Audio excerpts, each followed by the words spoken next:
गुजरात से independent MLA Jignesh Mevani को Assam police ने गिरफ्तार किया। उसके बाद फिर एक और एफआईआर के तहत जो है गिरफ्तार किया और फाइनली जब वो बाहर निकले बेल लेके तो उन्होंने आके ऐलान कर दिया कि फ्लावर नहीं फायर हूं मैं।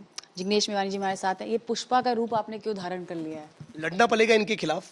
यदि कोई जुल्म कर रहा है, अत्याचार कर रहा है, अन्याय कर रहा है, टारगेट कर रहा है, हैरेस कर रहा है, तो हम भी थोड़ी चुप बैठेंगे।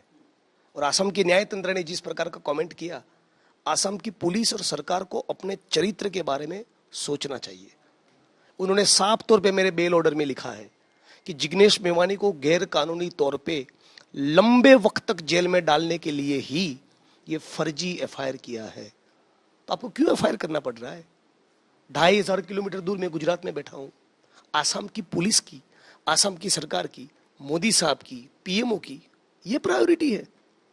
1,75,000 करोड़ का ड्रग्स मुंद्रा के पोर्ट पे पाया गया।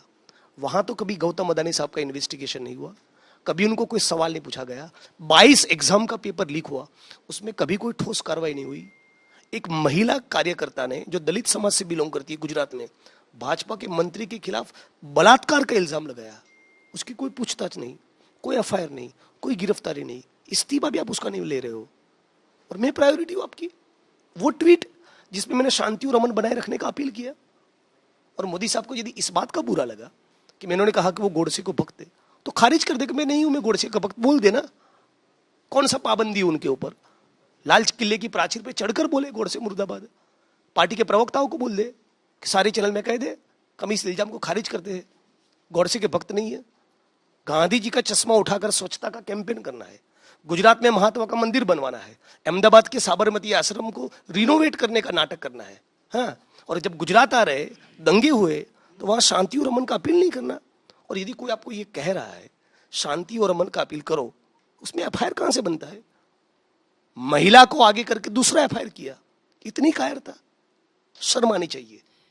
लेकिन आप तो बिल्कुल पुष्पा मोड में आ गए। आपने यहाँ से ये भी अनाउंस कर दिया है दिल्ली से कि 1 जून से आंदोलन। बिल्कुल। क्यों? मैं अपने खिलाफ जो केस हुए, फर्जी केस, फर्जी एफआईआर मेरे खिलाफ जो हुई, वो वापस लेने की डिमांड नहीं कर रहा हूं। लेकिन मेरे विधानसभा क्षेत्र में जो लोग प्रोटेस्ट कर रहे थे, उनके खिलाफ जो केस हुए, ऊना के वक्त जो लोग मेरे साथ आंदोलन किए, उनके ऊपर जो एफआईआर हुए, वो वापस लीजिए। पाटीदार समुदाय के ऊपर जो केस लगे, वो वापस लिए। दलितों के ऊपर के केस क्यों वापस नहीं ले रहे?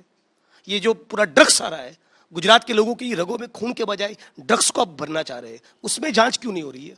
22 एग्जाम का पेपर लीक हुआ, 1-2 नहीं 22। कोई मजाक है? छोटी बात है? गुजरात का लाखों युवा जो रात दिन एक करके जो एग्जाम्स का प्रिपरेशन कर रहा है, उसके सपनों पर ये पानी फेर रहा है। तो इस सारे मुद्दों को लेकर 1 महीने में सरकार ने कोई ठोस कार्रवाई नहीं की। सड़क पर उतरेंगे और गुजरात बंद का कॉल मैं दिया हूं, गुजरात की जनता के इंटरेस्ट पे, और लड़ेंगे हम लोग। अच्छा, इसके साथ साथ एक जब आप अरेस्ट थे तो एक और मुद्दा बहस शुरू हो गया, वो है यूनिफॉर्म सिविल कोड का। उसको कैसे देखते हैं? अभी इस मुद्दे पे मैं कमेंट नहीं करना चाहूंगा। मेरे साथ जो हुआ है, मुझे जिस प्रकार से टारगेट किया है, मैं उसी के मुद्दे पर बोलूंगा। अच्छा, एक चीज और बताइए। आपने एक और चीज भी कह दी, कहा कि 24 घंटे तक दिल्ली में ही हूँ। तो आपको लगता है फिर से आपको अरेस्ट किया जाएगा? उनको जो करना है करे, उनको जो करना है करे। वो तो वैसे भी कानून और संविधान में मानते ही नहीं है, वरना फर्जी एफआईआर करते। आरएसएस के लोग तो यहां तक कह चुके हैं कि बाबा साहब के संविधान को समंदर में फेंकना चाहिए, हमको मनुस्मृति चाहिए, संविधान नहीं। वो लिख चुके हैं आरएसएस को लोग। पत्रकार सवाल पूछते हो, उसके ऊपर राष्ट्रद्रोह लगाते हो, सेडिशन लगाते हो।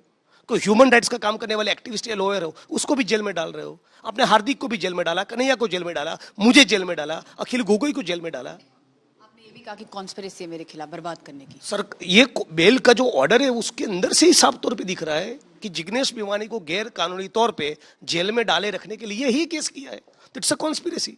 तो आसाम पुलिस को ये कॉन्स्पिरेसी करने का मन क्यों किया? आसाम सरकार को ये मन क्यों किया? कहीं से सूचना आई है, किसने सूचना दी है? उसी ने जिसको मेरे ट्वीट से मिर्ची लगी है। मेरा आखिरी सवाल है, आप एमएलए भी हैं, साथ में जो भी ऑर्डर आया इस पे क्रिमिनल डिफेमेशंस भी फाइल कर सकते हैं। क्या आप संसद में उठाएंगे? क्या आगे क्या? मैं बहुत कुछ लीगली कर सकता हूं, मैं नहीं करना चाहता, क्योंकि इस महिला के ऊपर दबाव होगा, हम ये समझ सकते हैं। एक छोटा सा पुलिस का कोई कांस्टेबल या सब इंस्पेक्टर, उसके ऊपर कितना प्रेशर होगा, तभी वो किया है। उसके खिलाफ एफआईआर करके मैं क्या अचीव करूंगा? मेरा भी यही सवाल है असम की सरकार से कि गुजरात में 2500 किलोमीटर दूर बैठे गुजरात के किसी एमएलए पर एफआईआर करने से असम को क्या प्राप्त हुआ?